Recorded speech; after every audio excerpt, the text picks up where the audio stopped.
The Earnestly Speaking podcast is a show that is founded on free-flowing conversation and may at times venture into mature subjects. Listener discretion is advised. Yeah,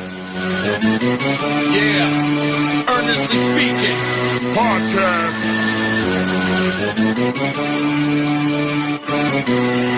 Let's get it. I'm a giant in New York, in Miami carry heat. So much more in store, my product can flood the street. Opinion Nation Godfather, CEO.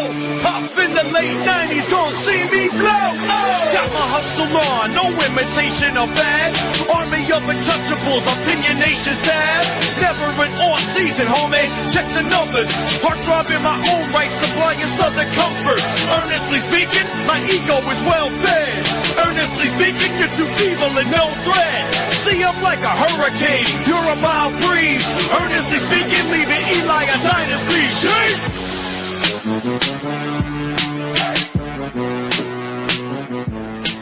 All right, Earnestly Podcast.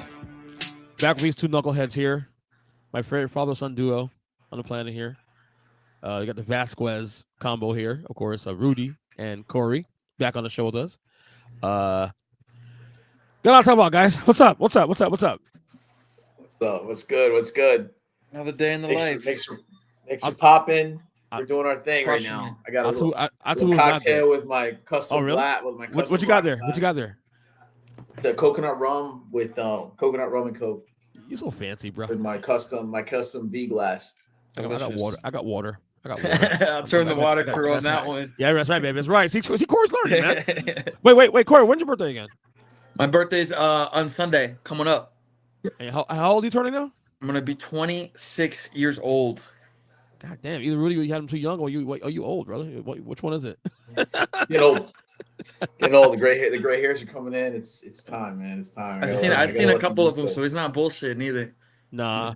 Well, if he's getting it this late, it's actually a good thing because I got mine in my late 30s, man. So it is what it is, man. But, I don't know. None of my. It's weird. It's none really in my hair. It's just they're coming in on my. Yeah, but it happens though. It happens. Yeah. It happens to everybody. It's gonna happen to me here pretty soon too. So it's wisdom. Of course. Yeah. All right, let's get the sob story out of the way now. All three of us are big New York Giants fans. The season has been a disaster. We last spoke when? We did the watch along, obviously week 3 or week 2, whatever it was, when Tua got hurt. It was week 3, I think it was. But even before that, we spoke about the Giants. And last time we spoke to the Giants, Cory was a little more optimistic about Daniel Jones and all this stuff. That's bullshit. But go ahead. What was that bullshit? Remember week 1? Listen, man. Oh, the Vikings. Listen. If you want to talk about Daniel Jones advocators since the guy got drafted, he's right in the middle of our screen right there. Oh no, I agree. No, that's he's the number one right there. That's the number one. To be fair, he attended the game that he started against the Buccaneers. Dude, so, and then we went to that one. Yeah. And then we went to that one playoff game where he absolutely balled out, and like the guy looked like the future. And then little did we both know it was going to be nothing but downhill since. So. Yep, I was there for his first start. I was there for his first home start, and I am here. I give up. Yeah, I gave up a few weeks ago.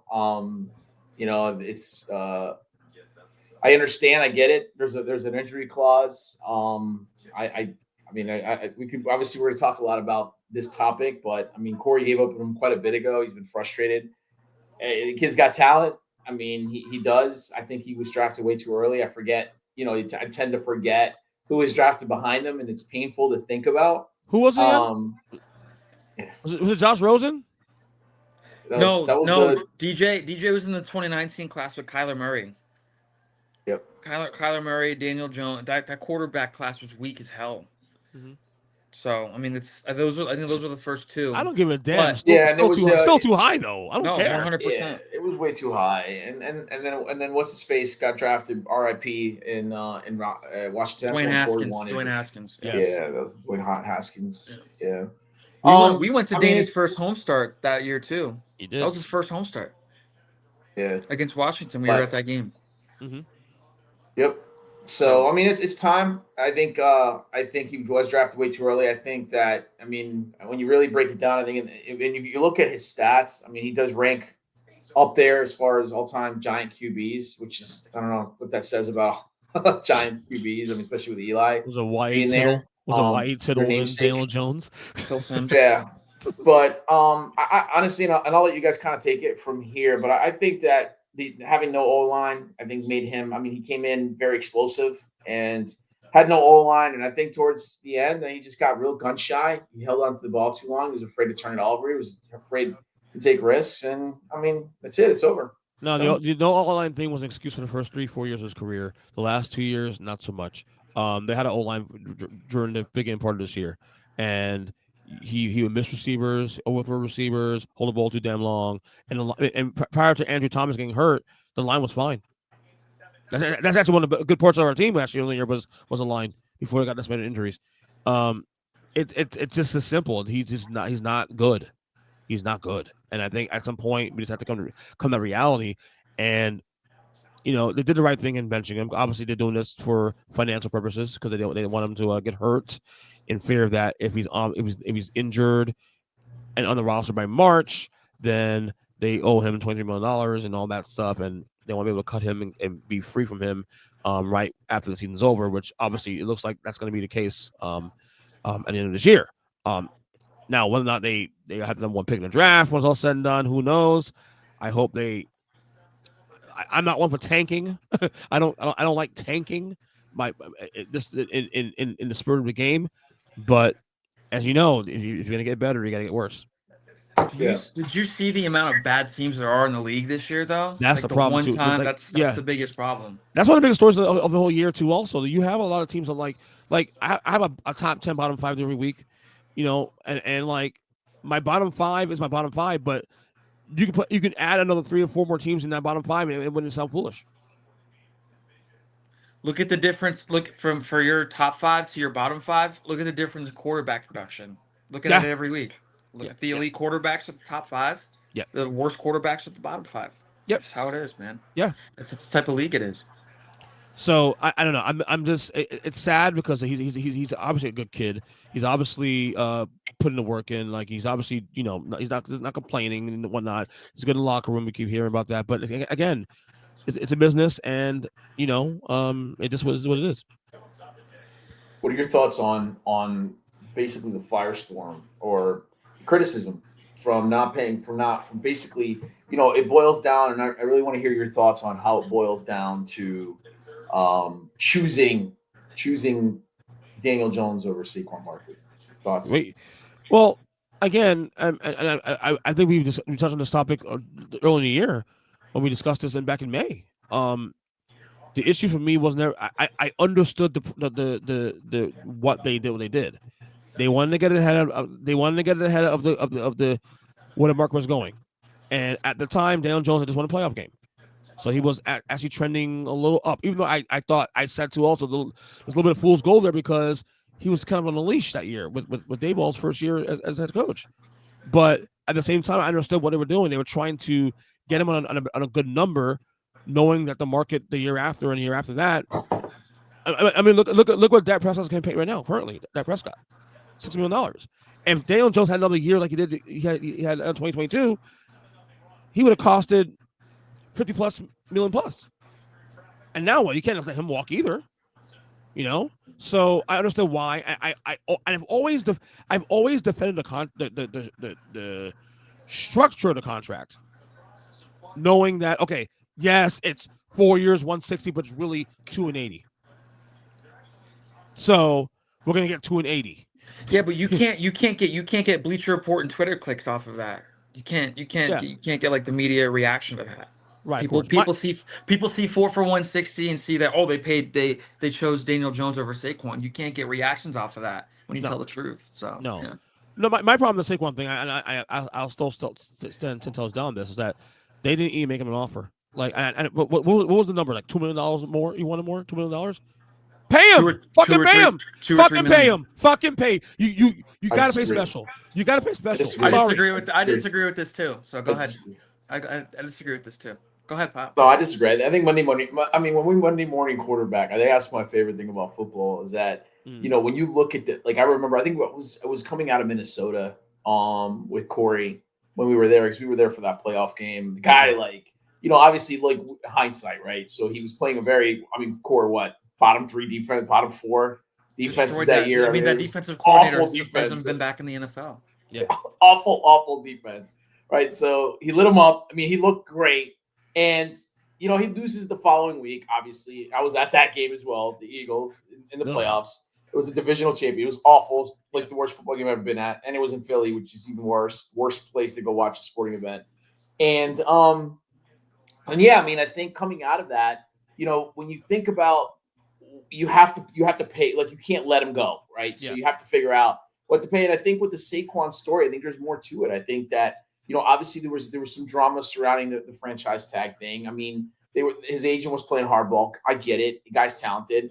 But it's not like this guy was playing Iron Man football. It's not like he was Derrick Henry and he was just playing, not getting hurt. And it's like you pay the guy $18 million a year or whatever that number would have been, which again, I think there's more to the story. And I think they weren't really straight up. I think there was some shady shit going on behind the scenes.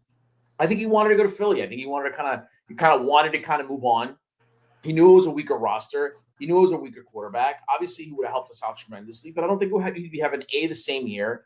It would still be there would still be an issue with Daniel Jones. There are still issues with drop passes, and you know what? It's just a young team. So I think Monday morning quarterbacking is always a thing in the NFL. But I think on paper, the right play was to not overpay him, right? Because it's not like he's got 5 more solid years. He's having a great year, but he's also on a great team with a great roster. And I think you tend to overlook that.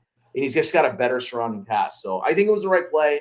We're going to keep showing. I mean, Mara's going to stand behind him. Obviously, you can't have another miss like that. It's like being I know we'll get into. It's like being Joe Douglas and just making a really mad play on a quarterback. Oh, Joe Douglas got 6 years though, and he fucked up 6 years.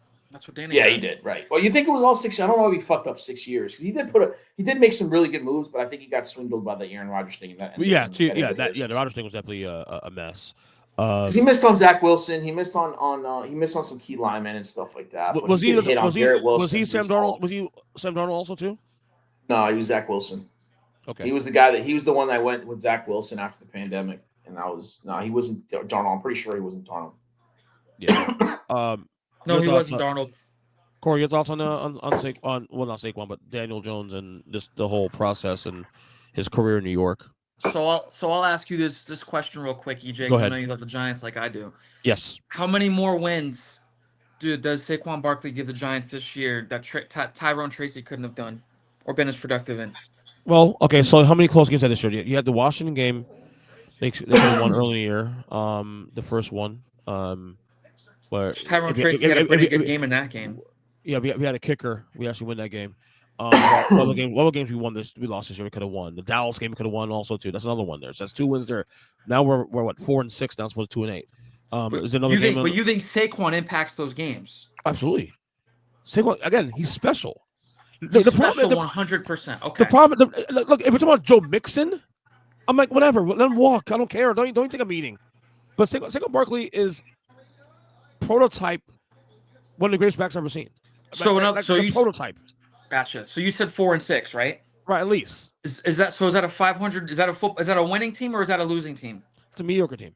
Okay, it's a mediocre team. So why would the Giants invest in a premier position like that, knowing that they would have been the same, pretty much the same exact outcome if they would have paid Saquon that $15 million that he was looking for, or Tyrone Tracy on a rookie contract?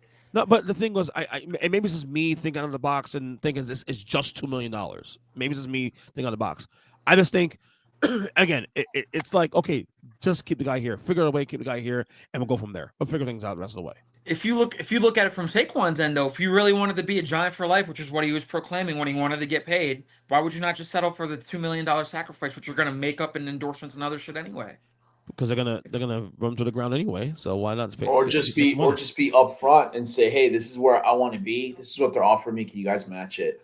I don't think that was an opportunity really presented itself. I think ultimately, it was shop it, see what you can get. He got an offer. They probably said, they told his agent, this is what we want to do because we want him. And then he just booked it and he took off. I mean, bottom line, I think he's playing this. He's playing the part well. Obviously I root against the Eagles anyways. It just makes me root harder against them. But, I think our problems are centered around a flash in the pan quarterback that showed one good year with playoffs in Brian Daboll's first year. And honestly, as a GM, you really want to continue that upward trend. Obviously, the second year was not even close to the first year, and it fell apart. But the smart play was you have to lock up. You feel it might be a franchise quarterback who's performing. You got to lock that up. I mean, it's not going to be cheap. So, and you know what? He structured it well. We get out of this. We get out of him next year. He doesn't get hurt. There's no guarantee. There's a clause. He's out. He's gone. Think where he might. Where does he end up? Does he end up like a Tennessee? I mean, to me, he's a poor man's Ryan Tannehill. That's what I see when I look at Daniel Jones, and it's sad. But I was high on him. I thought he was very athletic. I thought he had a big arm, and you know what? It's just he doesn't have. He can't read defenses, and he's not as accurate as I thought he was. He definitely had the raw talent. That's the thing. He definitely had the raw talent. No one questioned the raw talent. It's everything else. It's just putting all together. You know what I mean? It's him being accurate. It's because he's mobile too on top of that, so you can definitely move the chains. But again, it's it's frustrating, man. It really is. Because I thought he'd been really good. I thought he'd been really good, honestly. If he doesn't have the coach that coached Eli and Peyton, that guy, Daniel Jones, we don't even know who that guy is. He's a third stringer practice squad guy. He never makes it anywhere. Bottom line, period. He's never a first rounder either. So let me ask you this right now, because I think this is the bigger question now, because you tied in Daniel Jones benching and his career arc with Saquon's situation, and then of course who's responsible for all that. Joe Shane and Brian Daboll came as a package, pretty much. The GM, of course, and the head coach. They made a decision to let Saquon walk, and I know they have that clip on Hard Knocks of John Morris saying, "Don't." What was he said? I don't want to lose him. Or it'd be a really tough pill to swallow to lose him or something like that. Yeah, and especially to a rival. I think, look, I'm of the opinion, and maybe this is not very popular, but I'll say it anyway. And I saw a report today that the ownership group actually agrees with me on this one. I don't think it's the right move to fire Joe Shane and Brian Daboll yet. I think they should be allowed. It's not happening. It's not happening. And they said that today too, also that that's not gonna happen. And honestly, I think that's the right move, because I agree. I'm getting tired of the post Tom Coughlin, Ben McAdoo 1 year. Then you got Pat Shermer for 2-3 years. Oh, yeah, right. And then you have Joe Judge for a year. Dude, stop. It doesn't work. Okay, let's continue trying to build it. I think Brian Daboll does become a bad coach out of nowhere. He's a good coach. He's a good coach. Completely agree. So but if Joe Shane loses his job, it's because of that move. I think I've had more issues with Brian Daboll than I've had Joe Shane. Joe Shane's getting absolutely crucified for the moves on Danny and Saquon. Mm-hmm. But as what Pop just said, hindsight is forever 2020, man. If you look back and Danny balls out after that 23 year last year, Saquon gets hurt in the middle of the year last year, and they lock him up and give Danny the franchise. What you just alluded to, EJ, we're in a spot where you have to pay Daniel Jones $55-60 million a year, and then you just paid big money to a running back that, let's just say, for shits and giggles, it was another 20 ACL year. So how much worse does it look then than it does right now? In my opinion, right. You cannot pay premier positions if you're a team that's in the middle of a rebuild. So running back, safety, which ironically enough the Giants lost a running back and a safety last year to teams that had everything set up except for the safety spot and a running back spot. Yeah. The Giants can't afford to pay premier spots or premier positions like that. And I get that. And I get that. And Tyrone Tracy's a baller. Malik Neighbors, baller. So they're literally, and they're one more corner and a quarterback away from being legit, in my opinion. That's all they're missing. Everything else, the foundation's there. But, Shane's way too under fire right now for anybody else to see that. I'm just so sick. I'm just so sick of the last 13 years now since Super Bowl 46, dude. 2 playoff appearances, and we have been arguably the worst franchise in football for the last 13 years. It was that damn yacht picture. It's a stupid ass fucking yacht picture. Fucking hey, dude. Right Seriously. in front of the Jets. No, for real, dude. Like, we've been one of the worst teams, if not the worst team in football, in the last 13 years. If you had told me after being Tom Brady the second time in 4 years that, and I always joke about this all the time. I've told you this like a few times. I think the Giants, you know, did a deal with the devil by beating Brady and the Patriots twice. 100%. And now they're paying for it now in the back end of 13 years. Now look, is it worth it in the end? Still, yes. 100%. Because those two Super Bowls, and I will go to my grave saying, hell yeah, those were worth it. But man, it sucks. I'm getting tired of like 6-11 every fucking year, or 3-13, or I'm just tired of it, man. Listen, once they get Cam Ward or Shedeur Sanders next year, then everything's gonna start looking up. We're gonna be feeling way better, boys. So I have my boy Denny. So it's funny you said that. I have my boy Denny on the podcast yesterday. And this kind of came out of nowhere because we're talking basketball, and I actually clipped this on my YouTube page. And the topic came up about the Giants in 100-year history has never drafted a black quarterback. I talked about that. I talked about that with a couple of my friends too. They never have, man. Black quarterbacks. Is it time? And will the Tisha Mara group actually go ahead and go with that with a Shedeur or a Cam Ward? I mean, there's not gonna be a choice. I know Corey's like way high, like he's fired up about Cam Ward. I don't want the Sanders drama. I think the right fit for Sanders is gonna be like Dallas. I mean, here's an idea. Let's go. Let's get Travis Hunter. Let's just get him. Let's just get him. Let's just get that dog and let him hunt. Let's get Travis Hunter. We need a quarterback, and then we'll give it another year without. I don't feel like. I mean, honestly, man, give me the last Miami quarterback that was relevant, man. That got drafted out of Miami. Give me the last Miami quarterback that was actually not named Bernie Kosar. That was solid. Well, to your point, that is the comp. He is probably the best one. The last great quarterback they've had was Jim Kelly. See, I don't think that college to the NFL thing applies anymore, though. How many great quarterbacks have come out of Wyoming, or Delaware? Right. Joe Flacco. I don't really think that applies anymore. These guys are coming up. If you can ball, you can ball. Cam Ward's a baller. I agree. I don't know. What about CJ Stroud? Oh man, I mean CJ Stroud. I mean, look. I mean, who saw? I mean, obviously Bo Nix he's a top 15 pick, but I mean he's a monster. You know, I think that like look at Josh Allen. I mean, where was he drafted? What were his weaknesses? Huh?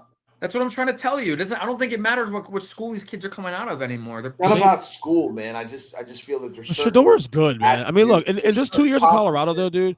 In his 2 years of Colorado, he's a prototype of what Daboll can work with. He's a baller. He's a baller. He's great arm, very mobile. I mean, yeah, he's a little flashy, but yeah. And what did they used to say? You know, the guy reminds me of somebody. You know, what did they used to say? There was a quarterback coming out of, what was it, Virginia Tech or Virginia, that was just super accurate, and he was going to be like a can't miss quarterback, and he played a lot. Huh? Virginia? Nope, he's a Seattle Seahawks quarterback, and he's been somewhat of a journeyman. Oh, your boy. Remember? Do you go back to his? He went to West Virginia, by the way. Geno Smith. Virginia. West Virginia or Virginia? West Virginia, Mountaineer. Geno Smith. To go back and rewind in your brain how he was. I mean, I remember Corey and I talking about this guy. I mean, this guy was monster accurate. The guy was, and he had all those tools. And I mean, think about when he was drafted by the Jets. Go back how awful this guy was. I remember watching the Giants and just puking all over the place because of how horrible he was at reacting to defenses and having to audible. Obviously, he's matured. He's gotten older, but it's not like he's a great quarterback. He's just a guy. And I think that a player like, Shedeur Sanders' height, I mean, those guys, that worries me. He's 6'3", right? 6'4", right? Shedeur? He's a big motherfucker, yeah. Yeah. No, I think he's like 6'3". No, I think he's closer to like a 6'3". He's not that big. To me, a big mofo is like, it's like a Lamar Jackson. The guy's like, to me, I didn't see that Lamar Jackson wouldn't be like that. He wouldn't execute. When I saw Jalen, I mean, look at Jalen. I mean, he's a guy. This guy's a beast. He's a beast. I didn't see Lamar Jackson not doing well. I didn't think he was going to be like great. I just didn't see him doing. I didn't see him not doing well. I mean, he's got that build, man. You gotta be a tall quarterback in today's NFL. These are 6'5", 6'6", 6'7" linemen. You gotta be tall, but you gotta be tall and mobile too. You gotta be as tall as stature anymore. Yeah, man. I mean, listen, Kyler Murray, Russell Wilson, these guys are like the top end of where they play. But ultimately, I really got to see like a Kyler Murray with his size, really. I mean, or a Bryce Young, win something legitimate to really. What about Baker Mayfield? What about Baker Mayfield, Drew Brees? What about that? Does that work for you too? Or? Drew Brees is the only one. Drew Brees and Russell Wilson are the only ones that have won Super Bowls. I'll take that argument. I'll take it because you know what, Baker Mayfield. Where does his season end? Pretty much 100% of the time. In the wild card. In fairness, he played for the Cleveland Browns, who are the Giants times 100 right now. Their entire existence. Hey, look, and Baker Mayfield's won. And he took over for Tom Brady on a post Super Bowl winning Tampa Bay team and made it to the wild card round. Minus Gronkowski, minus Antonio Brown. Yeah, and not only that, Baker also won playoff game in Cleveland and in Tampa. Come on, man. Yeah, and he made the playoffs. And he made the playoffs with that Tampa team too. Not only that, won a playoff game as well. Won a playoff game against your Eagles. Each of those teams also too. Cleveland too. Didn't you have a fun interaction with Geno Smith, Pop, one time, face to face? Yeah, I was needling. I was doing the Rudy needles on him. Oh, no. You gotta tell EJ about this, bro. You got big mad. He got big mad. He got big mad. Yeah, I was like 3 rows up, and I was just needling him the whole time. I forgot what I said to him. Something about. I remember you with the Giants. Yeah, I was just needling. I was doing the Rudy shit that you guys have seen a million times at the poker table, and I was just going in. And finally, he just looks over at me. Kind of gives me a look, and then just kind of goes away. It was great. I was needling so hard. You basically did the same shit you do at the poker table all the time. Yeah, right. That's the reaction. Was what I get. I just do it the way where it's not like I'm being belligerent or doing something that everybody else does. I did it like a very surgical way. Corey, your father's a Draymond Green in poker. Oh, I'm aware. I've seen it. I've seen it very many times. He's a Draymond Green in poker. I swear to God. Yeah. No, what's okay? So while we're on the topic, what's the best story you got? What's the best story you got of this guy? Oh, on who? On Rudy? Of this one, yeah. So like while you're dealing or whatever. Where the fuck do I start?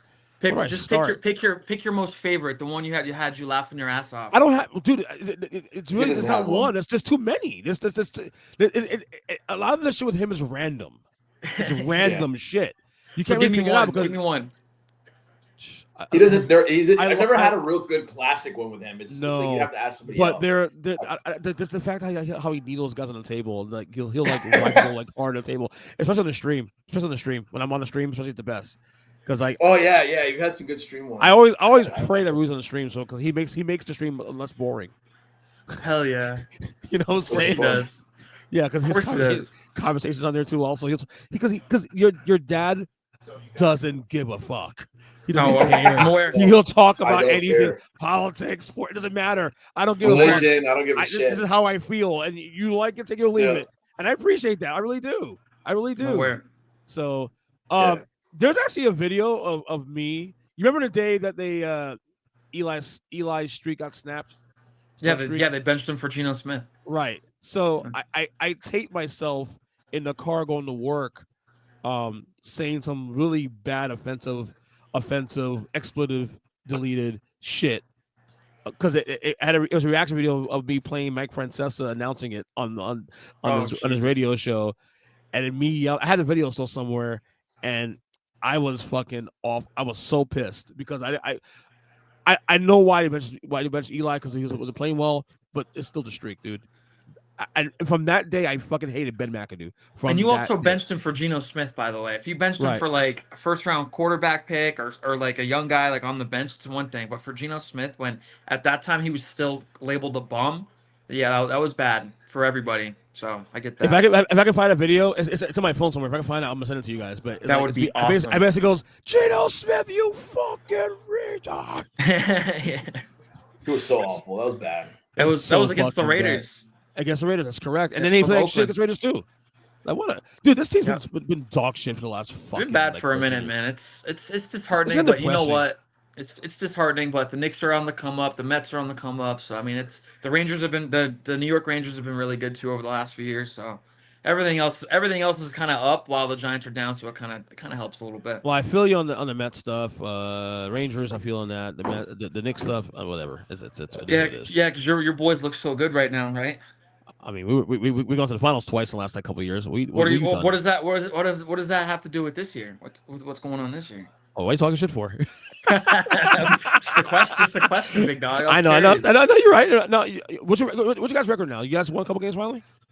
They're 6-5. They won 3 in a row. I'm sorry. Right, so it's starting to pick up now. Okay. Yeah, they've won 3 in a row. 8-6. We'll get some a little bit. But yeah, this. Look, Dayball and Shane don't go anywhere. They should keep him around. Let him pick the groceries, pick the quarterback finally that he wants. Let him get his quarterback at least. Let's see 1 year of him getting the quarterback he wants. I'd be okay with Cam Ward too. Also, by the way, do you know who Cam Ward reminds you of actually? Who's that? Tony Romo. His throw, the way he throws the ball. Yeah, but he's a little bit more mobile and athletic too, which helps. Yeah. Funny thing is, we're gonna win like 3 or 4 games. DeVito's in. It's gonna spark it. We're gonna win. Please don't. I got the Giants beating the Buccaneers. I don't see that. No. I have the one way around. The Bucs are better than the record. To be honest with you. Oh yeah, that's gonna be a scary team. They may go on a run because they're getting healthy at the right time. Falcons are starting to struggle. They can probably win some games on the back end now, and if the Falcons can play like shit, they can steal the division, which that'd be so Atlanta anyway. The Giants are going to win this weekend. We say that every weekend. Yeah. No, I'm telling you. I'm telling you. I feel it. DeVito. It's a good match. Listen, it is a good O-line. DeVito's had a whole year off, not playing to go in, and he's gonna watch. He's got Malik Neighbors. They're gonna play to win. Dable's playing for his job. I'm telling you, he's coaching for his job. They're gonna win this weekend. They're gonna win a couple. They're gonna win. They're gonna screw around and get a couple. We don't want that to happen though. They just activated Thibodeau off IR today too. So. Oh really? Yeah, they just activated him today. Damn it! I know. Oh yeah. I know. No, the defense is real. I mean, that's the only thing that's good about the team. Pressure. It's gonna watch. It's gonna listen. Watch. I'm telling you, it's gonna be like 15 to 12 or 15 to 13 or some shit, like some wild number like that. It's gonna be a low scoring game, and it's gonna be like I'm gonna say 17 to 10. Watch. So one more thing about Joe Shane that I have to add real quick. He's under fire. He's awful. He let a running back walk away. This and that, whatever. 3 picks out of the 2024 draft class so far. The best receiver in the class, Malik Neighbors. Tyrone Trace, he got in the 5th round, and he's been a beast. Mm-hmm. Their third outstanding pick so far is Andrew Phillips, highest rated cornerback in the NFL. Not for rookies, really? The NFL. Andrew Phillips plays opposite Deontay Banks, who's been playing like shit. Andrew Phillips is the number 1 rated cornerback that they drafted out of North Carolina this year. Not for rookies, he's been the number 1 rated by Pro Football Focus in the entire NFL up to this point, 86.7. But no, Joe Shane sucks. We got to get rid of him because he didn't pay a running back. So, So I'm just a couple foundational pieces, food for thought for the next guy that comes in. Well, we'll see. I mean, in the NFL, you're always 2 pieces away from competing. I mean, it's not as bad as like the NBA. With the NBA, like if you're like bottom of the barrel, isn't taking about 4 or 5 years to get out of the fucking shit, unless you get a big draft pick. The NFL, you get a piece or 2, and teams always are moving. There's always a lot of movement and stuff. You get the right pieces, you're right back in the mix of things. Of course. Exactly. Did you guys see Eli Manning now in semifinals for the Hall of Fame candidacy? On the topic of making me feel old, which sucks. But look. Controversial it may be for Eli to get into the Hall of Fame as the first ballot guy, much less. I think he's gonna get in. I think he's gonna make it. And he's a shoo-in, dude. It's not a matter of if he's gonna make it. He's a shoo-in. He's gonna get in there. Well, the question, it was never a question about him getting in at this point. It was more about first ballot. Whether or not you agree he is first ballot Hall of Famer, he will get him based on name value alone. Name value, and then top of level wins. Not name value. No way. It's literally like it's based on his. I would argue he's one of the best playoff quarterbacks that's ever played the game. I mean, literally one of the best playoff quarterbacks. I mean, you could go through his entire career in his regular seasons, he did a lot of dumb shit. He just, of course, he was never like a big fantasy quarterback. He would just kind of get you there. But when he was in the playoffs, playoff Eli was next level. He literally he had ice in his veins. Like he just showed up and he beat arguably the best NFL team that's ever played, that's ever played the game. And he beat Brady twice. And he was the MVP, a Super Bowl MVP twice. There's no question that he's going to be in the Hall of Fame. It's just when. And I think he should just go in. I mean, you see the class. He should be first ballot. It should just get it in. Get done with it. And I'll tell you, his post career too also has been interesting too. Also, He's a funny awesome. guy. He's so great. Oh, he's the so best. great on TV. By the time he retired, top 10 in both yards and pass touchdowns thrown. By the time he retired, most road playoff wins by a starting quarterback in NFL history. There's no debate to be had. He's a first ballot Hall of Famer. Some people say you're a homer though when you say that. I mean, I just look at the stats. I just look at the stats. No, it's true though. Like I mean, if you could look at it, if it was Tony Romo. I mean, as much as I hate the Cowboys, and he would have had the same, because they had good teams, and if you would have the similar resume or been the MVP, and then Super Bowl MVP twice. I mean, we're talking about Rodgers. He's going to be a first ballot Hall of Famer. Well, he deserves to. One Definitely. Super Bowl. Yeah. Huh? Well, he deserves to. Rodgers top 5 quarterback all time, in my opinion. And he's going to end his career with one Super Bowl. Yeah. So I mean, it's like how do we gauge that? But 2 Super Bowl MVPs and then beating the best NFL, the best undefeated regular season team, basically gave him the one loss that year. That was the most stacked NFL roster of all time. Was that 2007 Patriots team? Oh God, that is the best. That is the best NFL team ever that never won it. Both sides of the ball too, not just on both sides of the ball. It was monsters all over the field. No, yeah. Look, I'm not mad about it. Obviously, I'm not going to sit here and argue like he shouldn't be in the Hall of Fame. I'm not mad about it. I hope he gets in. Obviously, first ballot, the whole 9. I think the reason it's controversial is because like with Eli, there's always massive swings. He has the highest of highs. I mean, in terms of like the success, but he's been on the lowest of lows too, also his career. And I think that's the thing. This is massive swings in his career. We don't necessarily do records in football with quarterbacks, but 500 quarterback career wise, it was a 111, 111, or 119, 119, or whatever the fuck it was. So in terms of production, he was wins anyway. He was mediocre in terms of that. But again, the highs are the highs, and he did retire at the time with being top 10 in all the major categories as a quarterback. So at least that helps his case.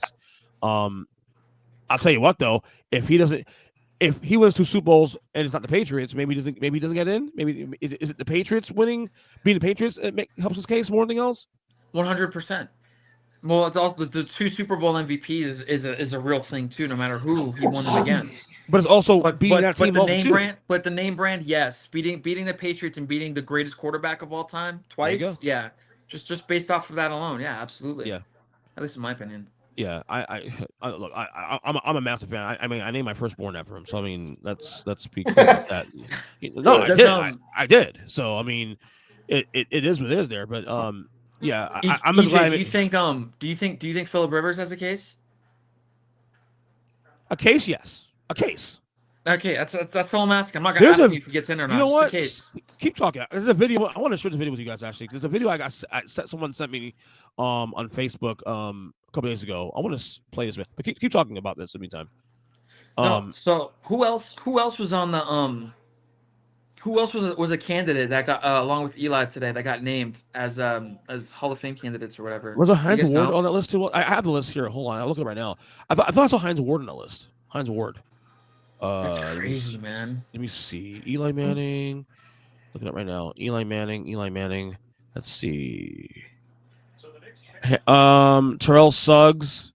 It's crazy. Adam Vinatieri is coming. Vinatieri will be another one. Vinatieri's a shoo-in. Yeah, he's a shoo-in. He's one of the greatest like clutch kickers of all time. Sure. Torrey Holt, who should have been a long time ago, honestly. Let me see who's on the semifinals list here. Isaac Bruce. No. Sorry, no. He's already in. Sorry. I was gonna say I thought Isaac was in already. No, he's already in. Sorry about that. I misread what it was saying here. Those are the 3 names right now. Terrell Suggs, Eli, Isaac, Torrey Holt, and Vinatieri, the 4 guys. They're down to 25 guys now. So the final 15 will be done I think Hall of Fame weekend, which is I believe Super Bowl weekend. We'll find out. Luke Kuechly, shoe-in. Steve Smith Sr., Pop's boy. Earl Oh, no, I love Thomas, Steve Adam Smith Sr. Vinatieri, Jared Allen, Terrell Suggs, Antonio Gates, shoe-in. Marshall Yonda, James Harrison, Vince Wilfork, Willie Anderson, Anquan Bolden. That upsets me because I remember watching him forever. Reggie Wayne, Jari Evans, Rodney Harrison, Eric Allen, Robert Mathis, Fred Taylor, Ricky Waters, Steve Wisniewski, and Darren Woodson. That's modern era. And you need 15 to get in. You need 4 to 8 will be selected from this list. Oh, yeah, 4 to 8. So I mean, I think Luke Kuechly gets in, Eli gets in, Vinatieri gets in, Vince Wilfork, Antonio Gates, Rodney Harrison. That's what I see. Hines Ward. But it's crazy. It's crazy. They said modern era Hall of Fame candidates, which makes me feel very old. It sucks. Okay, you're getting old. You turned 26, you said? 26 on Sunday. Fucking old ass. Yep. I'm trying to find a video actually that someone had sent me a couple days ago on the because you mentioned the Philip Rivers debate, and it's a good one. It's a good one. What do you think, Pops? Does he got a case? No, I don't think it's no. I don't think he should go in the Hall of Fame. The Hall of Fame is the Hall of Fame. I think that. I mean, he never even got to a Super Bowl. He never got to a Super Bowl. I mean, he had a great. I mean, he's Hall of Fame fantasy, quarterback. Yeah, but it's not whether or not you think he gets in. Does he have a case? No, he doesn't have a case. Okay. No case. No case. What about Roethlisberger? Case. That's case. I think it's a shoe. I think it's a shoe-in, to be honest. I don't know about shoe-in. But he's got a case. Shoe-in either. He won. Yeah, I mean, I don't know about shoe-in, but he's got a case. They won 2, right? The Steelers. They won a Super Bowl. He won 2. His first year. He won 2 though. Yeah. No, he won 1, I believe. I thought he won 2. Pretty sure it was 1. It was like his first year. Because they won in 2005. And then they won. No, because I knew I had a good friend. A good they won 2. Friend I remember mentioning. 2. Are you sure? They won 1 in 2005 against the Colts, and then they won 1 in 2009 against the Cardinals. Kurt Warner. Oh yeah. James Harrison on that crazy ass pick 6. Oh yeah, geez, 09. Yeah. I found a video. I found a video. Hold on.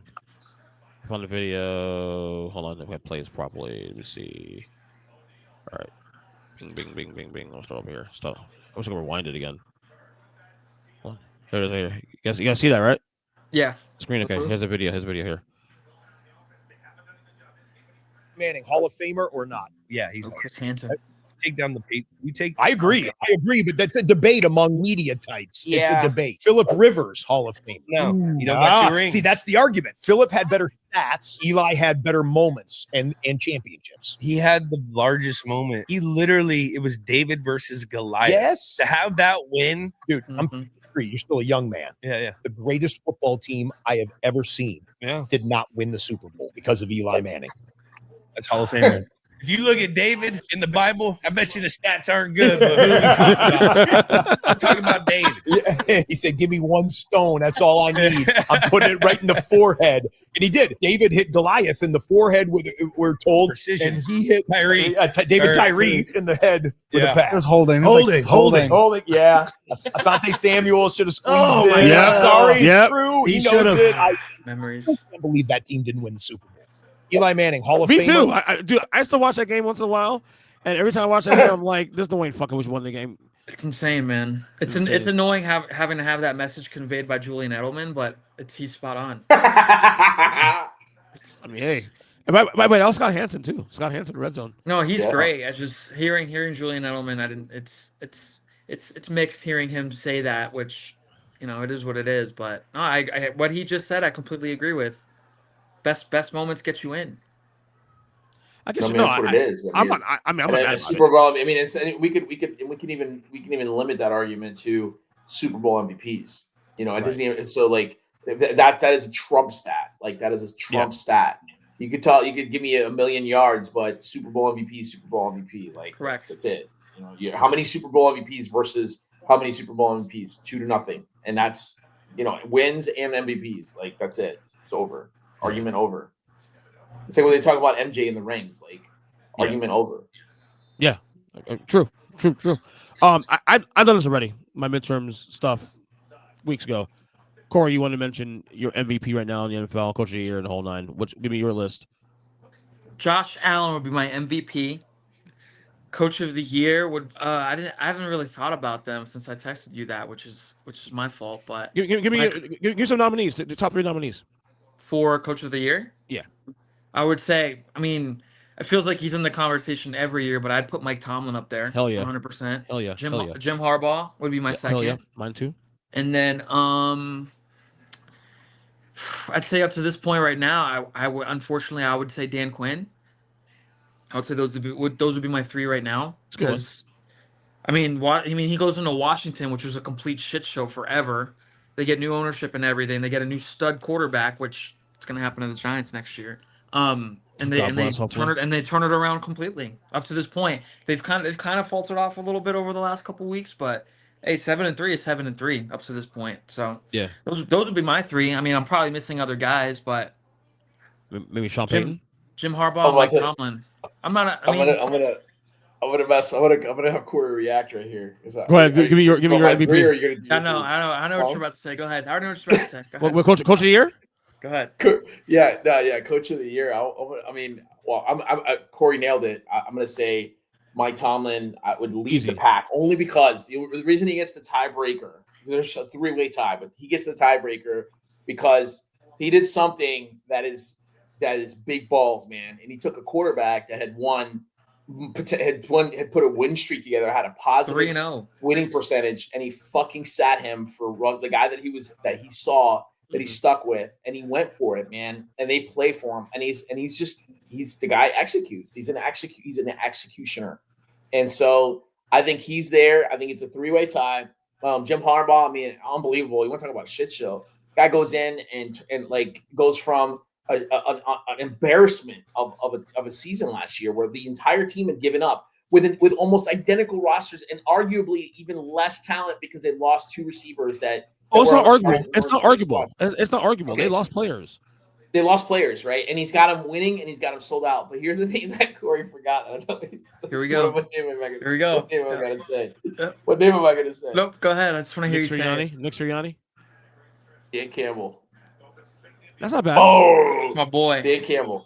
Love him. Yep. Dan Campbell. I mean, talk about a fucking guy that has literally everybody sold out. Everybody sold out. And what I love is that it's like he is getting everything out of every player. He's getting everything out of every player. He has literally got Jared Goff, a millionaire quarterback, sold out to this guy. I loved Aaron Glenn when he played. So I'm a big Aaron Glenn guy. Like he just has all the right pieces are there, a lot of young talent, and he's got a GM that believes in this guy. He's giving him the talent he needs, and the guy's executing. So it's a 3-way tie with Mike Tomlin getting the edge. As far as MVP, I'm gonna say Josh Allen. I gotta go with Josh Allen as well. I mean, the guy. I mean, it's ridiculous watching that guy play. He's literally carrying the team, and he lost key talent on defense and on offense. I think the guy is the MVP. Yeah, when I did my awards a couple weeks ago, I had Lamar initially as the MVP. Now it's Josh Allen for me as well too. Also, things changed a couple weeks. I mean, Lamar always it's always something. There's always a big game that we're not gonna have this conversation. We're gonna get in a fight. We can do this shit. Palm Beach County resident. Palm Beach County resident supports Palm Beach County quarterback. That's crazy. Wow, I couldn't see that coming. I didn't see that coming from a mile away. Wow. Bunch of fucking Lamar haters, both of you.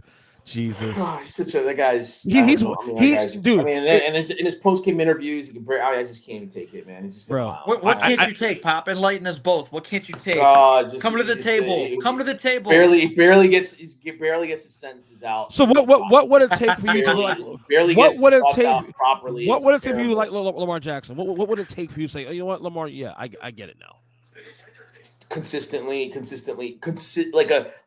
just a video game player, like a guy that like like a Patrick Mahomes, man, like a Josh Allen, a Patrick Mahomes, eye of the tiger shit. This guy, he's a video game player, man. Like, the guy's like a creative player, but with no real follow through, no real heart, man. I think that every time the playoffs come, you know what? This is what would convince me is getting to the AFC Championship. He did last year. He did last year. No, I'm saying getting to the AFC Championship and not falling completely apart. That's what would take. I would argue if he loses by a field goal, and it's like he's done everything, and it's like a 38-35 loss, and he's done everything, and it's not his fault, and he shows up. Yes, you're right, he did. But if he shows up and he executes on all cylinders, and they lose because the defense doesn't allow. But yeah, outside of that, I would argue that. But I would argue that the loss last year was his fault either. Oh, of course you. John Harbaugh was horrible. Some of the play calling in that game was horrible. And then you can't look. They would have if Zay Flowers doesn't get the ball punched out the fucking goal line. It's a tie game there. And what we doing? So we're gonna talk about his playoff turnovers now, or at another time when it's convenient? I mean, the guy's a turnover machine in the playoffs. EJ, he's a monster in the regular season. I will not take that. Do you know? Right, but do you know who Lamar Jackson? This narrative is so simple. Do you know who Lamar Jackson is right? Who he is right now? Lamar Jackson right now is Peyton Manning pre-2006. But he does this every year. Well, so did Peyton Manning. Yes, until he finally won. Until he won. It took him 7 years. You got Pops disgusted over the screen right now. I don't know if you could tell that. If you could tell by that, you just compared him to Peyton Manning. I know that is awful. No, I'm saying the narrative. I'm saying the narrative. Because you're the one that's going to catch the needle at the poker table right now. You're about to get clowned at the poker table. I mean, he's no different than Josh Allen. You're about to be a story. I mean, whoa, time out. He is different than Josh Allen because Josh Allen's proven it in the playoffs. Lamar is not.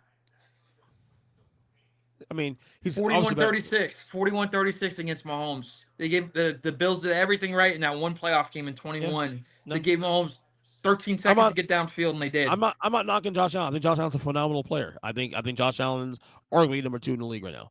I'm just saying that, I think you're being a little rough on Lamar. That's all. I'll give you a little rough on it. Great regular season quarterback, not a great playoff. Again, I've heard this before. This is literally Peyton Manning pre-2006. Great, can be Brady. That's that same thing, same fucking thing. Did you guys do offensive rookie of the year and defensive rookie of the year too? You don't have to. I didn't do that. I mean, no. I was just curious. Do you have one? No, I mean, no, not really. I would say offensive rookie of the year. The only one I would only shout out Bo Nix. Go Broncos. Bronco country, let's ride. Other than that, that's you. Yeah. Also, you see, it's convenient. Giants suck this year. You can jump on the bandwagon, dude. I want Lamar to win so bad in the worst way, just to shut Rudy up, man. Seriously, and all the haters too, bro. Seriously, you fuckers. All right, man, that'll shut me out. That guy goes to the Super Bowl, and I won't say another word about that. By the way, how's your boy Chino doing with the Jets? Shout out Chino, my dog. Shout out to Chino. Shout out to Daniel. I gotta go. I'm gonna have to get my boy Mike and Chino to watch this so we can have a conversation. Because were they talking shit when the year started? Of course. Huh? Were they talking shit when the year started? Well, EJ Chino said, "Shout out Chino, love my uncle, he's the man." But that being said, it's a but. We were getting guaranteed 12 or 13 wins from the Jets this year. So we were getting guaranteed. That's what we were. I don't have to test. I'm not gonna pull up receipts, but. To be fair, though, I had him going to the playoffs this year. I didn't have him going to the division, but I had him going to the playoffs this year. I didn't think we'd be this fucking bad. I didn't see that coming. It's the Jets, bro. It's the Jets. That's how they've always been. We're sulking and being upset the Giants have been bad for 13 years. This franchise has been bad since its inception. outside of Joe Namath's 1 year. It's been bad forever. Yeah, it's so bad. And a clown show forever. Well, apparently it was Robert Sala's fault. Oh no, not really. It was Joe Douglas' fault. Oh, not really. Whose fault is it now? Mike Williams. Oh, not really. I mean, there's literally no excuse. I mean, they brought everything he wanted. He got it. It's over. We were literally watching. Yeah, we were literally watching before our eyes the end of somebody's career. I think the closest we've come to that was basically Peyton, but he won a Super Bowl on the way out with a great defense. I mean, his arm was like spaghetti. But I mean, we're watching like a total like a total end. And I know that Brett Favre, like, you know, he had a strong, I mean, his last year was happened to be with the Jets. He was pretty awful too. I mean, he had that strong year with the Vikings, but it was over. But we're watching like the absolute like end of this guy's career. It's terrible. Oh, no doubt. No doubt.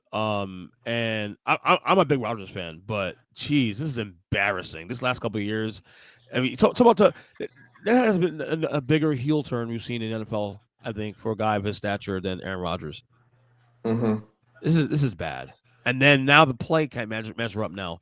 Before it's like, but he's a great player, so we give him a pass. Not anymore. And on top of it, too, also, like, the reward now, the risk reward factor now, like him not going to camp and, you know, not.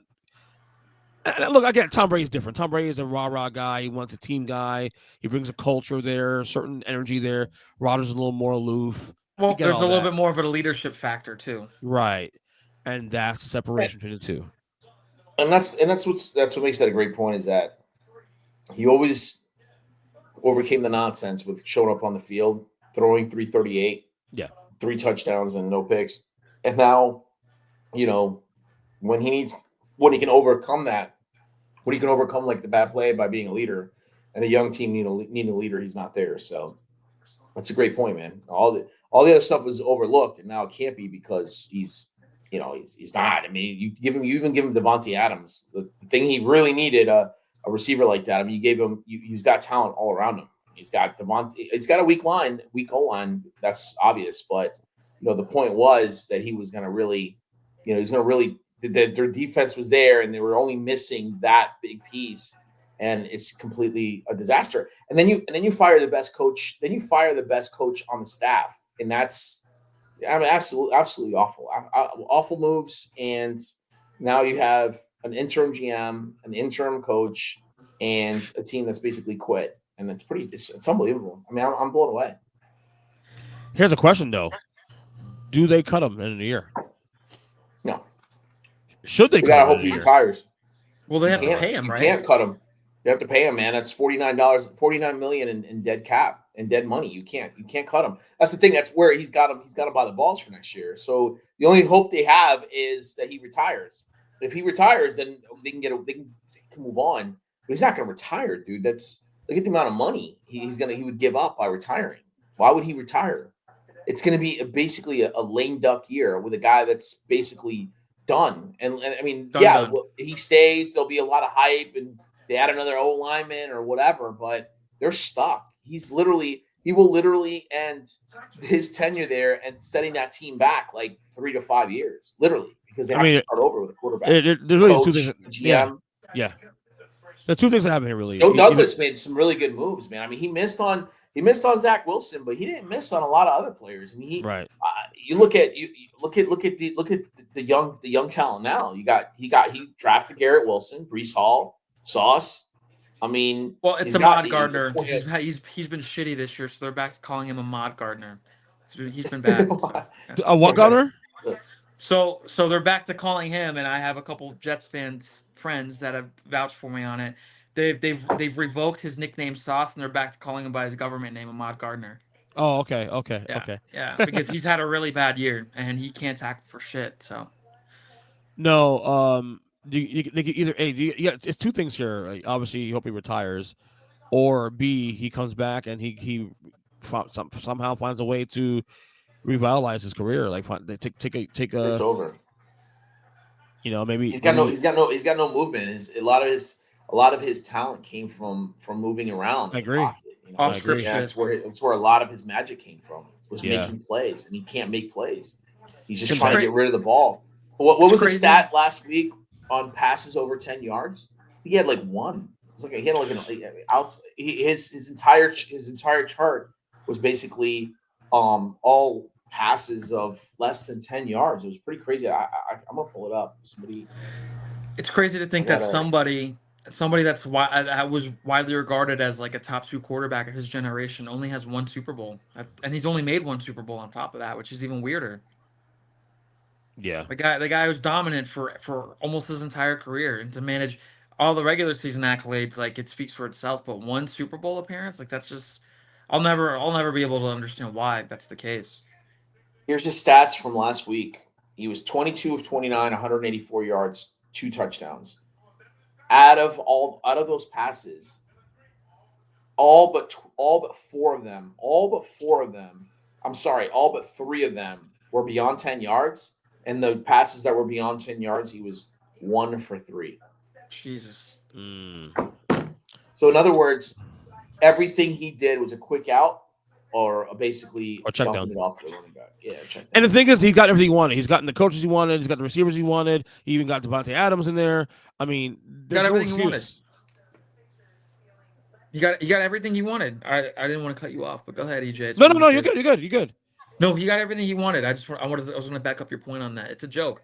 And there was another stat. It was, I think if I saw it correctly, they're worse with Aaron Rodgers as their starting quarterback than they were with Zach Wilson. Like winning percentage. Yeah, they were. Yeah, yes. They're worse than Zach Wilson. They're worse than they were with Zach Wilson. They're worse than they were with I forget what the other one was, but it's wild. Like Rodgers on the bottom of the list. Yes, Sam Darnold. Thank you. Yeah, Rodgers is on the bottom of the list. It's insane. It's the Jets, man. That's how they've been. So is he back next year in Jet uniform? I think he is. Yeah, resoundingly yes. There's no chance he's not. He's a selfish person. It's not his fault. It never has been and never will be. So he'll demand, that he has a coach that he can work with. They want to appeal him. I mean, obviously this next year it'll be, this is who we're going to have. They're going to look to the future. Obviously, Woody's going to make sure that everything that's in place is for the future of the franchise, not Aaron Rodgers. It'll be a complete reset when it comes to leadership and coaching and the entire staff. That entire staff will be gone. The whole coaching staff will be gone. Oh yeah, that definitely. They'll be there one more year. He'll probably play a couple of, games. He'll have some soft tissue injuries, end up on IR, maybe end up being a backup. He's never going to try to coach anybody or mentor anybody. They'll have a young guy. It'll be a lame duck season, and then he'll retire after. He'll be done after that. Nobody's going to sign him, and he'll be retired. That's it. It'll be over. Yeah, which is sad because we're there was a lot of hype around the Jets. I mean, really on paper, they really did look like they were gonna have it looked like they were gonna be very strong this year. But I mean, he's not who he used to be. It's over. Quick NBA topic here. What storylines are you guys intrigued by so far? For 1 month in, what's been popping in your eye, Corey? Cleveland's nasty, man. Even watching that game last night against Boston, they're legit, dude. They're one of the teams I worry about for the Knicks. Cleveland's got a squad, man. With Pop's boy Donovan Mitchell, the guy's on another level. The team's legit. So that's definitely feels different. I watched last night too. It definitely feels a little different. And to be fair to them too, also they kept coming back in that game when it went down 20 points. It came back a couple times, and I knew they'd lose the game, but just can he measure with Boston, and that's what you want to see. So yeah, the Cavs. Look, I still got questions with the Cavs going forward. In terms of whether or not they're actually legit for April, May, and possibly June if they make it that far. But I think the way East looks right now, like the teams, for example, we thought would be in the mix, and maybe Milwaukee recovers by the time we get to winter. But like Philadelphia, we thought maybe in the mix could be, but they're a dumpster fire right now. So there are less George teams. Got hurt again tonight too. I saw that. And I said this. This is why I said take the under on that 51 wins this year because you don't know how many games you're getting from those 3 guys. All the 2 guys really, Paul George and Joel Embiid, and they're right in the hole. They're right in the hole. 2-11 right now. 2-11. They're about to be 2-12. So I think they're going to lose tonight too. Oh shit! Are you serious? Yeah. I think they're down by 8. I think the last time I looked. Jesus. Yeah. Oh my God, that's a disaster there. Yeah. And Golden State's the number 1 seed right now too. I don't know if you caught that or not. Dude, that's so insane, so really honestly, I think the election will do this too. Also, it's taking me a little bit of time to lock into the NBA season so far, month in. Of course, but the Golden State story is really interesting. Like, what are they doing? We're on the topic of really bad organizations and really good organizations. Golden State's a really good organization. When you have the coach locked in, you have the superstar locked in, and you have the ownership locked in. Yeah. And they're just consistently when you have those 3 things locked up, you're going to be good forever. And Golden State, with the way they're playing right now, with the 12-man rotation shit that they got going on, Thibodeau took a couple notes, but it's very impressive, man. Thibodeau will never be that. Thibodeau is so old school. He cuts the rotation. Come on, you know it ain't gonna happen, brother. Come on. Yep, Philly lost tonight. They're 2-12 on the season. Wow. Crazy shit, man. Yeah. Rudy, what about you? Are you watching the NBA so far? Or are you still waiting for football? He watches the Knicks. I'm a second half guy. I get more into it. I think it's a lot. The season's too long. I think my biggest takeaway is right now. I mean, very. I'm excited to see the Knicks kind of getting it together. I was concerned about losing defense inside, but I mean they're becoming more and more cohesive. I think they're becoming more and more of a team. I think the Bronny James thing was a big joke, so that's another big takeaway for me. He got cut from the G League team already. You see that? I mean, it's terrible. I mean, I feel like it was so. Yeah, it was.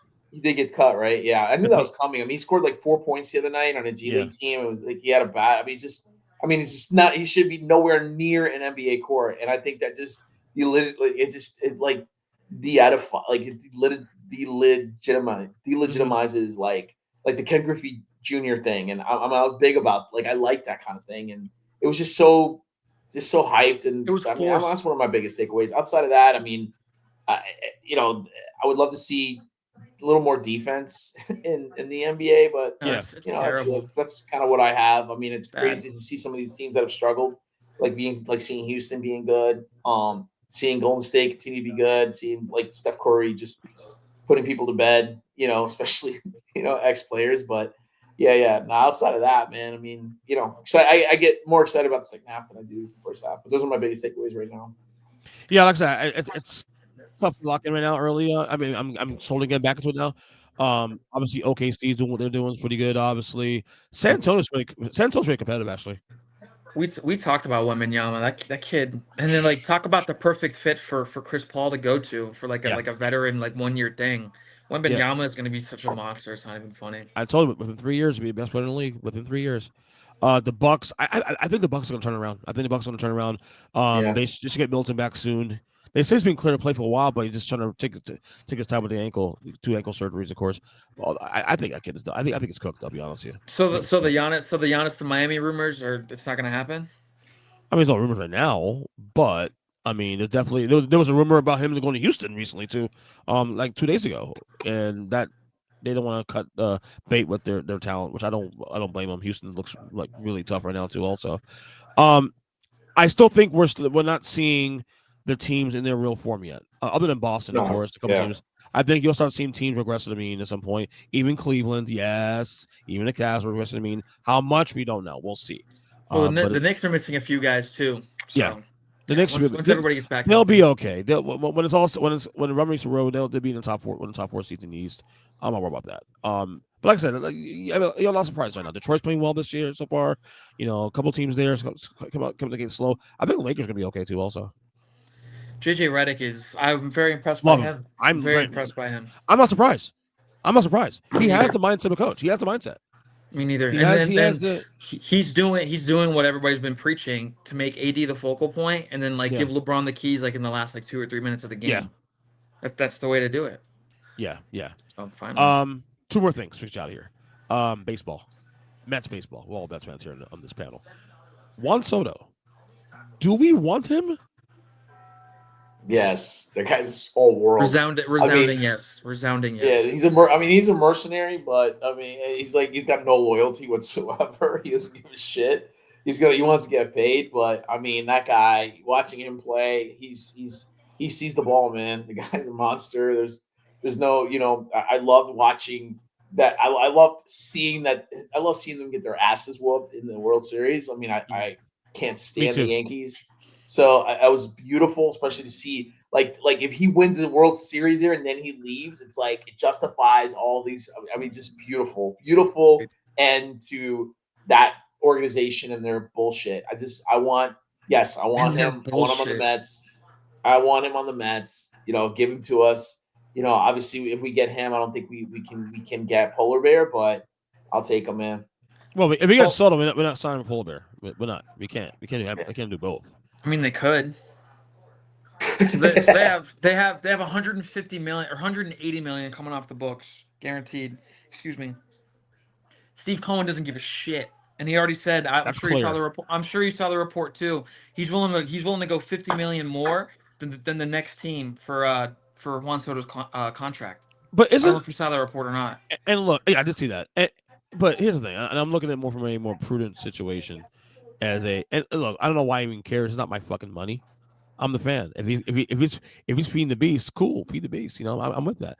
But isn't it more prudent for the Mets to like re-sign Alonso at a cheaper deal than you pay Soto, and then fill out the roster with pitching and better talent? The pitching. I mean, what I worry about is like Manea and losing some pitching, but go ahead, Corey. Yeah. That's concerning.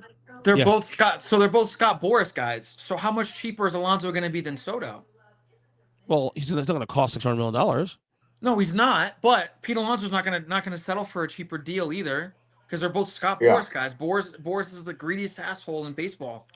I don't think Juan Soto is $600 million good though. I think he is, A, and B.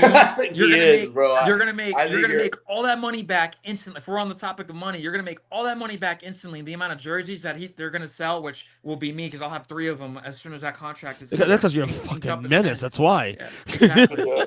No, so listen. So you put Soto next to Lindor. Lindor's the captain of the squad, and that's bar none. There's no debate there.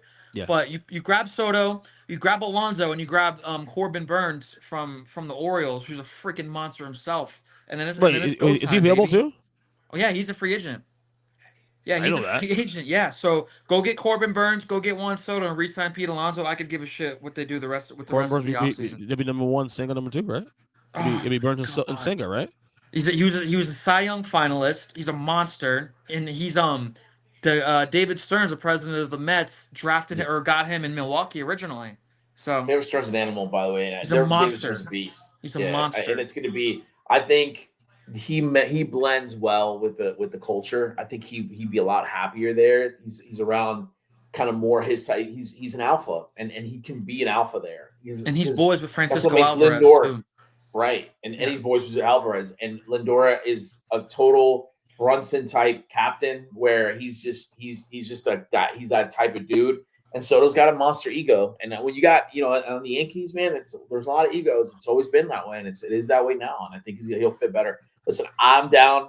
Write the check, get him. Let's make Mets baseball like it was already magical this year. It would be like clearly we had a better roster than the Yankees this year, because we put up a much better fight against one of the best baseball teams I've ever seen. They didn't beat us one time this year. Ever. Huh? They didn't beat us one. We swept them twice this year. Swept them twice. No, we smoked them, but then we put up a better fight in the world and against the Dodgers than the Yankees did. Yep. Dude, the Dodgers are the best baseball. I think the best baseball team I've ever seen play. Yeah, I mean, of course. It was unbelievable. Unfair. Yeah, I mean, they had too many good players. It was just insane. So, and we put up a better fight. So, like next year, I think we get Soto. We'll be on that. We'll be on that thing. Well, what's bad when their tier 2 players are actually scaring me more than their tier 1 players in that series. You're right. The Max Muncies and the Kiki Fernandez and Kiki Hernandez and all those guys will scare me more than Will Smith and Shohei and Freddie Freeman. Like, come on, man. Just top 3. The top 3 in the Dodgers lineup is all former MVPs and Hall of Famers. The top 3 in the lineup. They didn't scare me. The ones that scare me were people in the back end of the fucking lineup. Right. It's like Max Muncies and again Will Smith. So let me ask you both a question, because it's a different generation. Which run was more magical? 86 from what you remember, or 24? Oh, which one? 86 or 24. Most magical runs. What do you mean? 86 they won it all, which it's not fair to ask, but I mean, it was 24 because 86 was a Bill Buckner miss through his legs. I mean, if it's not for that, that game was over. I'll trump you at 24. I love 15.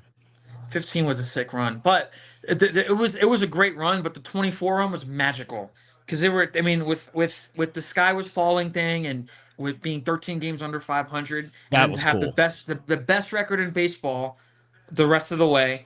And then that Monday game 183 against, or the doubleheader, like the last regular season games of the year against the Braves, for Lindor to hit that walk-off homer, 3-run homer essentially, to send them to the playoffs. And then that Milwaukee game in Game 3 in the wild card, when they were like, the season was over, dude. Alonso was up to the plate off a really bad year, 2-1, 1 out. Every Mets fan knows that has been watching them consistently knows most of the time that's a grounder into a double play to end the game. It's over. Sick part about that play. I was cleaning my cat's litter box when that home run happened. Holy shit! And I almost spilled this shit like, oh fuck, home run. Dude, for that to happen, I lost my voice. I called Pop immediately. There's no fucking way that just happened. Yeah, we were texting back and forth during that game, and I'm like, dude, I said, this. He could get himself a contract right here. And then after that happened, they won that series, and then after that, to beat the team that I hate the most in the best fashion ever.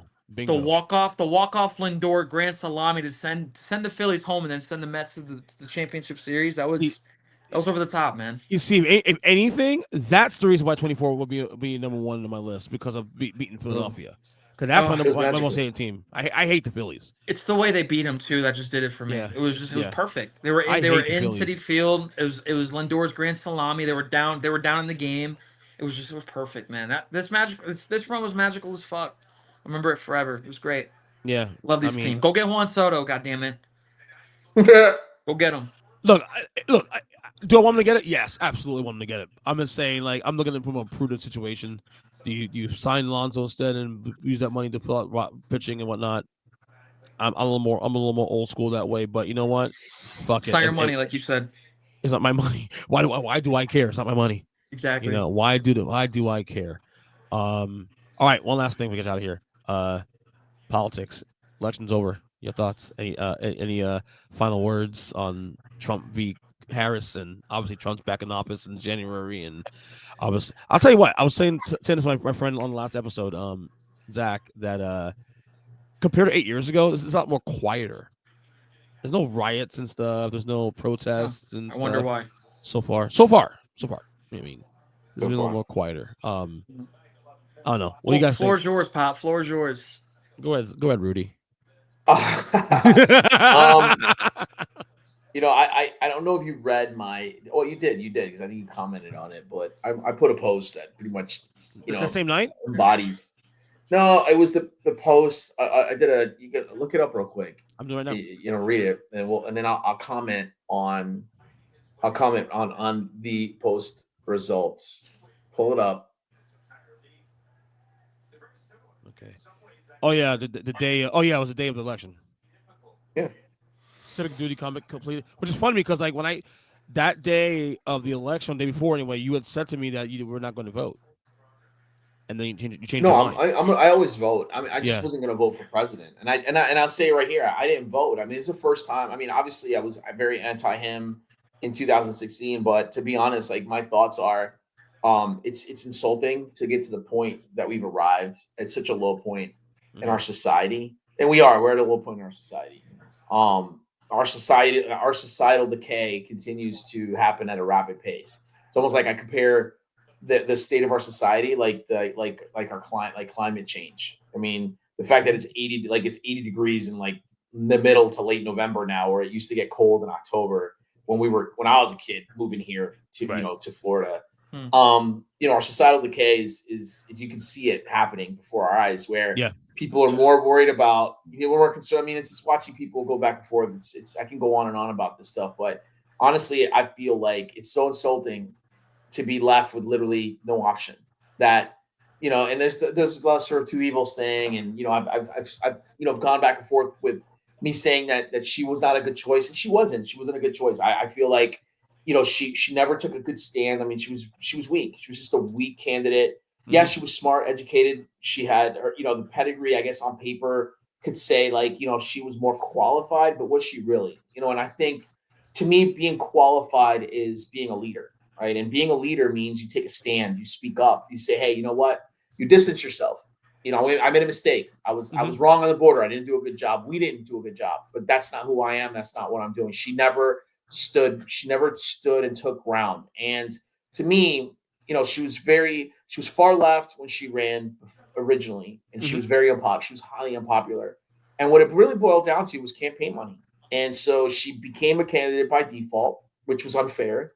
They should have had, I think Biden, lacked patriotism by not just saying after his first term, I'm only going to run for one term.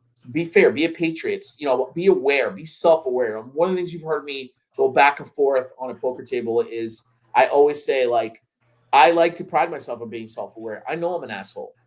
People, and it kind of polarizes people because they're like, they try to want to call me a name or call me an asshole. Yeah, I'm aware. But being self-aware is important. And being successful, you got to be self-aware. You got to know what your weaknesses are. You got to know that you're not, you got to know where your weaknesses are. And then as a leader, you got to discuss and talk about what your strengths are and what you're going to do to fix things. And she never distanced herself. She was a weak candidate. And so I went in with an attitude of, wait a minute, I've been successful, whether it's been Bill Clinton, George W. Bush again, Obama, and Trump. I've traveled. I've had a blast as a father and a best friend to my son. Mm-hmm. I've never needed or lacked anything because we make our lives are what we make of it. And when I see people going back and forth and arguing, and they're still going to argue, they're still going to be unhappy because people are just inherently unhappy. Watching these clowns. This one clown that we collectively know, and I'm not going to name, posting pictures of, at Halloween where he's dressed up in a trash bag like a clown, because, and then he puts on this patriotic post after Trump wins saying, he's been humbled and all this. You're not humble. You're just needling people. And I'll sum it up like this. There's the Trump voter. There's the quiet Trump voter, right? The person that's voting for their best interest or the interest of what they feel that they want the country to be. Low taxes. And then there's the loud, obnoxious Trump flag, Trump cape wearing, Trump hat wearing, cultist. And there's a difference, Big difference. I don't have a problem with him winning. I literally did not have a problem. Why? Because selfishly, I don't have a small child anymore. I don't have. It affects me financially in a positive way. He's going to deregulate things. It's going to hurt the environment. And I mean, that could be argued, but to me, it's like, whatever, so I don't mind. What I mind is the fanatical kind of thing. And that's where I feel that that's where I talk about societal decay. And that's what gets frustrating. And it's really disappointing, because if you're saying God is good and you're raising your hands up in the air because God did this, he ordained this, or that he had something to do with a misogynist person that's had multiple marriages, public, infidelity, and is completely not for God, and you want to say it's about God, and you're just preaching God's word on Facebook, and it's really not.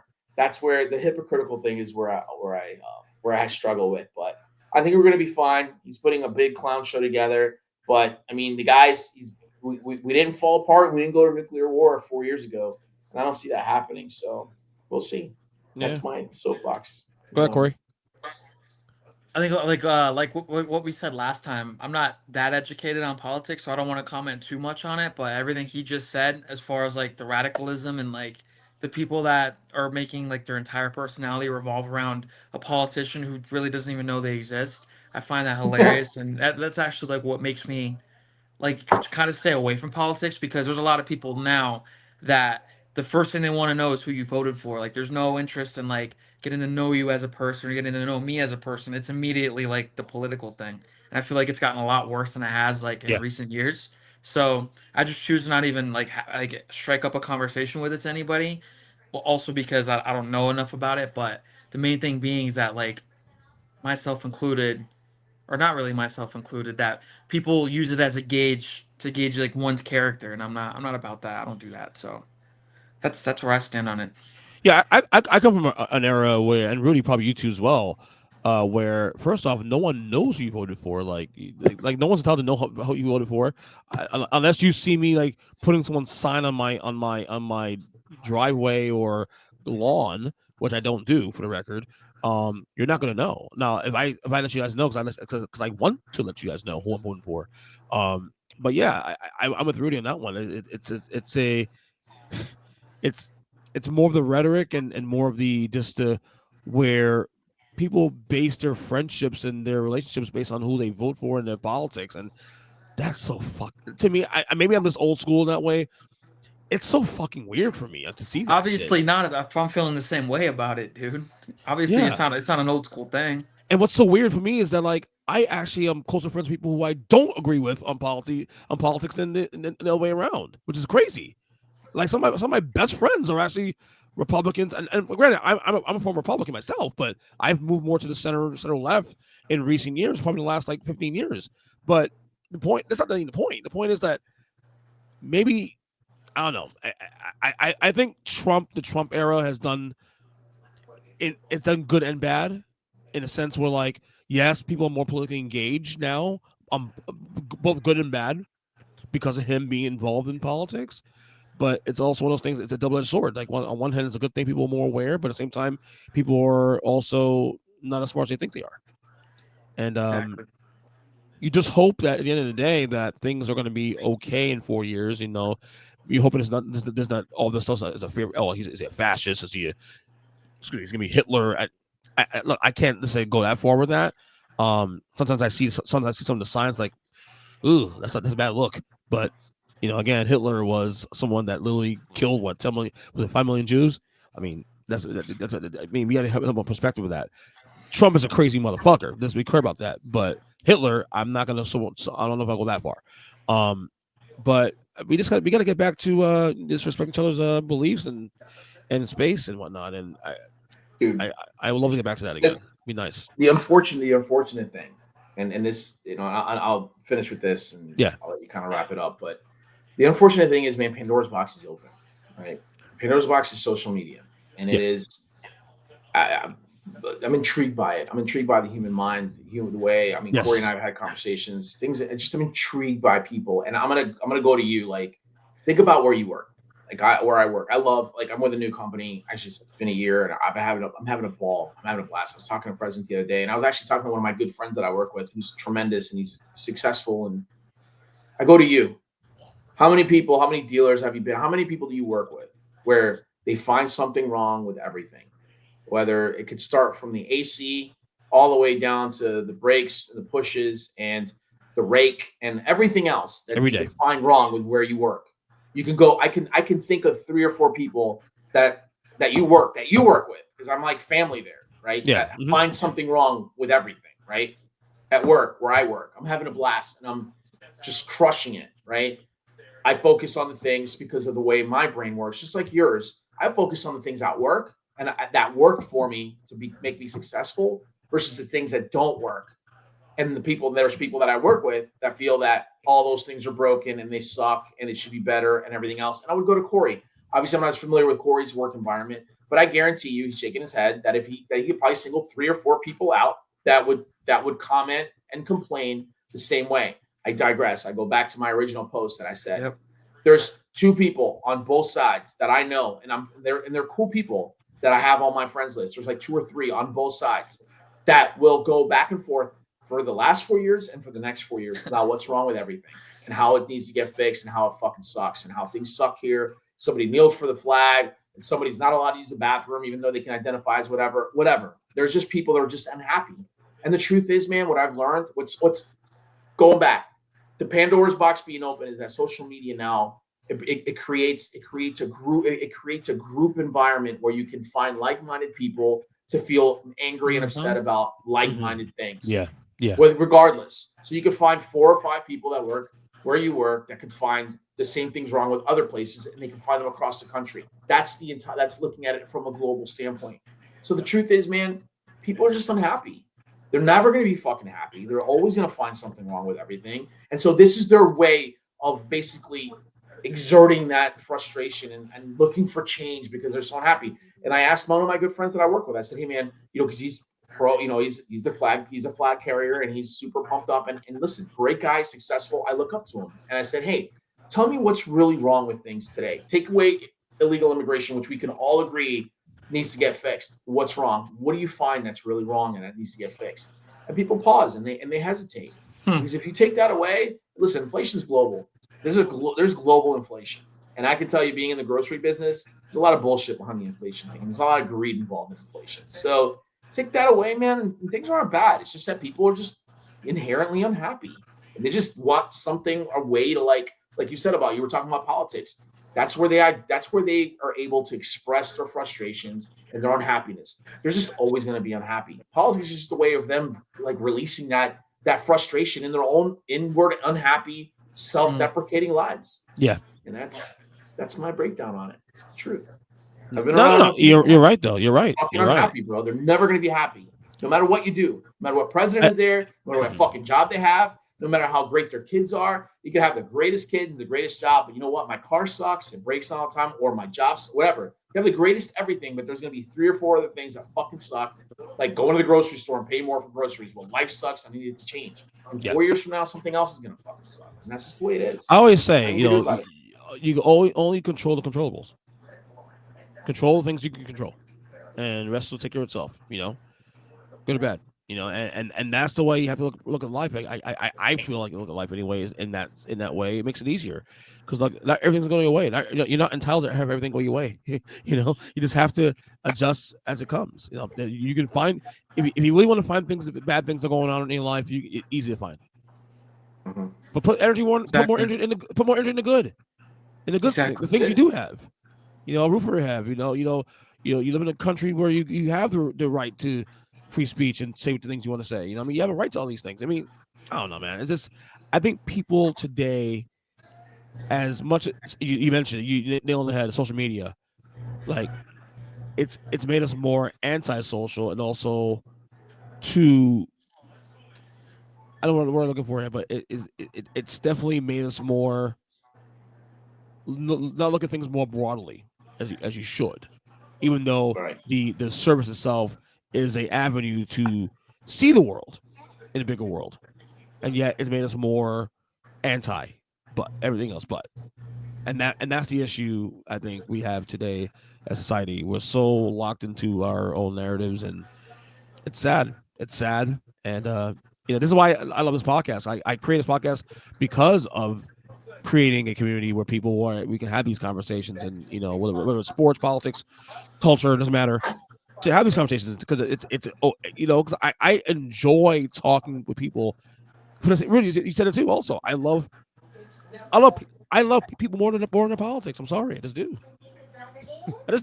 Sorry, I'm not going to change anybody. I think this is great. I love this. That's why I enjoy hanging out with you guys. Yeah, and sharing ideas, talking about sports, and I love it, man. And that's why I welcome it. And yeah, you're right. And listen, we rock on. We live life. Life's too short. Yep. And we're aware of that. It happens fast. We were talking about football in May. Here we are in like a week before Christmas or Thanksgiving. A week before Thanksgiving. It's getting old. Thanksgiving. Time's flying, man. We're about to be in and we're gonna do it again. We're gonna do it again. Yeah, and we're gonna do it again probably before the year's over because that's what we do here. You know what I mean? There's always something to talk about. That's the best part of this whole thing. There's always something to talk about. Exactly. Sports and culture. I don't know what's going on in hip hop these days, Cory. What's going on in hip hop? Kendrick still owns Drake, unfortunately, which sucks. Yeah. Someone said though Drake's making a comeback very soon though. He is, but little by little, that's not going to help because Kendrick's doing the Super Bowl halftime show. Drake's got to wait. Drake's got to sit, just do nothing, and just take his medicine. Take your medicine, wait till next spring, and then come back. I completely agree. And Kendrick just got named Apple Music's Hip Hop Artist of the Year, which I don't know why, but that just speaks volumes as to how people did not like Drake or how Kendrick did not like Drake. But what? You sound shocked by that. Why was that? No, because he didn't drop that much this year. So he dropped Not Like Us. But the little he did drop this year was pretty impactful, though. That's what I'm saying. The impact one song that he did for him to win Apple Music's Hip Hop Artist of the Year, as opposed to other artists who have been dropping really good stuff this year, like Future, for instance. It speaks volumes, man. It's the impact Kendrick has. I feel like, but it's wild. Meanwhile, I don't think Rudy cares about hip hop. He doesn't. No. I don't. I love listening to music. I love hip hop music. I just don't get into it. I'm not. Back in the day, you were talking about Mobb Deep and and Nas beefing with Jay-Z and shit. I'm down, but me too. The new shit. But you didn't even like Kanye's old stuff, his old classic shit. You never liked. I was never a Kanye guy. I'm more I'm Lost Boys, Mobb Deep, Biggie. That was my. You showed me his age now. Oh yeah, for real. So you're older than me, Rudy, right? Like 2 years, I think maybe, or 1 year. Huh? You're older than me by I think a year or two. I think. By like 2 years. I'm 79. I'm 44. So I'm 45. There you go. So 1 year. You got 1 year. Like same age, yeah. All right. Quick shout out before we wrap up. Quick shout out to you, EJ. Thanks for always inviting us on. To you know it, brother. Dude. You know it, brother. You know it. Keep crushing your podcast. I've been putting the word out to your shit. I appreciate all the it, time. man. You crush it, bro. I love hearing your shit. So thank you. Keep doing you, and thanks for always having me on, brother. Of course. I'm doing it again. We'll do it again for the end of the year, if anything. You know what I mean? So sounds good, bro. Yeah. Sounds good. Good job, guys. What was